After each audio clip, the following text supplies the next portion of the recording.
Halo teman-teman, selamat bertemu kembali dengan saya pengacara Sumarni. Kali ini saya akan membahas pertanyaan klien saya tentang tiba-tiba ditagih pinjol, pinjaman online.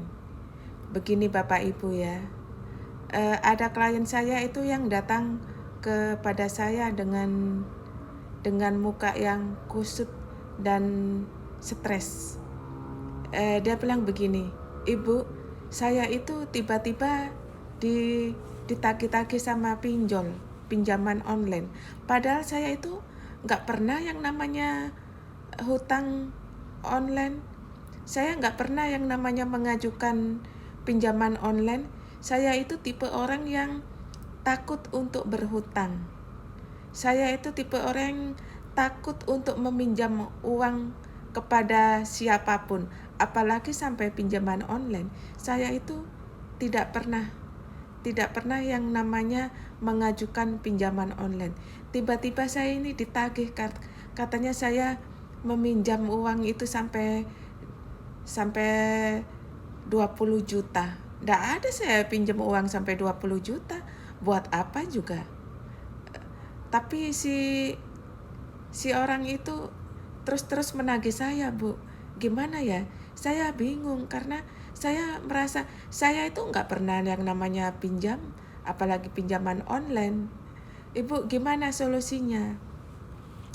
Begini Bapak Ibu ya, kalau Bapak Ibu tidak pernah yang namanya meminjam pinjaman online, tiba-tiba ditagih sama pinjaman online, itu sudah jelas itu adalah pinjol ilegal.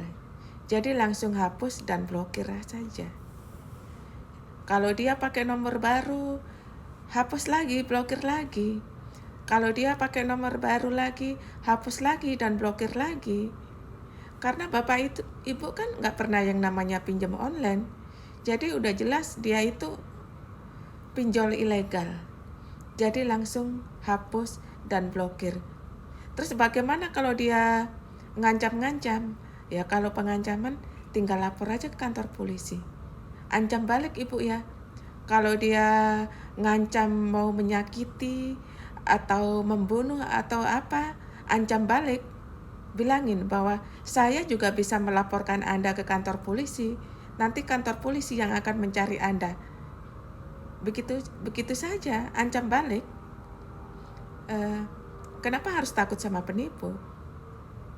Jadi kalau dia mengancam kita, ya lapor aja polisi.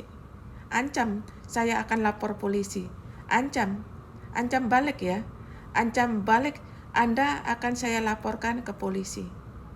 Ancam balik, Anda akan saya laporkan ke OJK. Jadi begitu Bapak Ibu ya.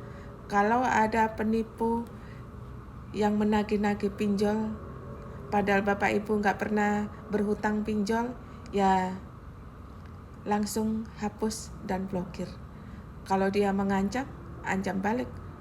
Ancam akan melaporkan ke polisi atau ancam akan melaporkan ke OJK. Jadi ya begitu Ibu. Kalau dia menyebarkan hal-hal tentang kita, ya ancam balik bahwa akan melaporkan pasal Undang-Undang ITE. Jadi harus diancam balik. Diancam balik dengan melaporkan ke polisi.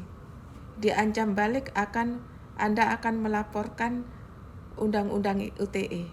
Jadi begitu Bapak Ibu ya. Kalau ada penipu-penipu nagih dengan atas nama pinjol, langsung aja hapus dan blokir. Kalau dia mengancam, langsung lapor ke polisi.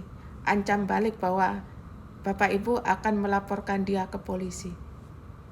Ancam balik bahwa Bapak Ibu akan melaporkan dia tentang ITE ke polisi.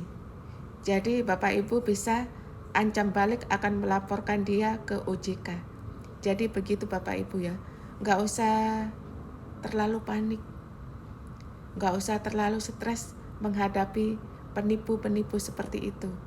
Jadi Ibu harus tetap tenang menghadapi para